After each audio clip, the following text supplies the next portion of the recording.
আমাদের কায়িক শ্রম নেই মানে আমরা রুগী হব, বুঝতে পারছেন? আর আমাদের মেয়েদের নর্মাল ডেলিভারি হবে না, কারণ তাদের কায়িক শ্রম নেই। আর যখন কায়িক শ্রম ছিল, এই মেয়েদের বাচ্চা হয়তো উঠানে ঝাড়ু দিতে দিতে, এরকম বউ হয়েছে, উঠানে বাচ্চা হয়ে গেছে, ঠিক আছে? আর এক একজনের ঘরে 10টা 12টা সন্তান, আরও বেশিও ছিল। আর এখন তো ওই স্বামী স্ত্রী মিলে একটা সন্তান কি পুরো ডাক্তার, কবিরাজ, হাসপাতাল, তারপর দেশের বাইরে ইন্ডিয়া, IVF, টেস্ট টিউব, তারপরে একখান বাচ্চা হয় না। সবাই মিলে, সারা পৃথিবীর লোকজন মিলে একটা বাচ্চা হয় না। আর আগে স্বামী স্ত্রী দুইজনে বাচ্চা হয়তো 12টা 14টা, বুঝছেন? আর এখন পুরো সবাই মিলে একটা হয় না। কেন হবে?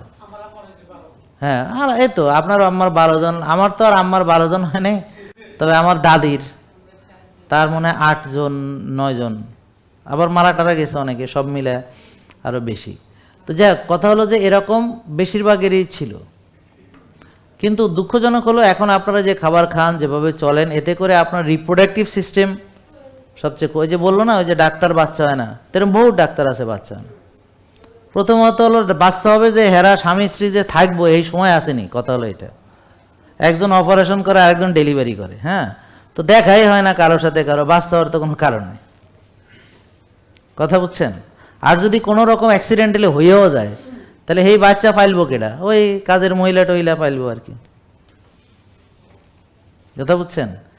হ্যাঁ, এটা তাই। এখন ওর ওই কি নীতি নৈতিকতা নিয়ে তারা বড় হবে? আগে দাদা দাদি, নানা নানি, মানে একটা তাদের ওই ধরনের গার্জিয়ানের একটা নাতনি নাতি তার দাদা দাদি নানা নানির থেকে যে স্নেহ মমতা যেটা পাবে, আদর্শিক যে শিক্ষাটা সে পাবে, সেটা তো আর সে হেল্পিং হ্যান্ড থেকে তো পাবে না।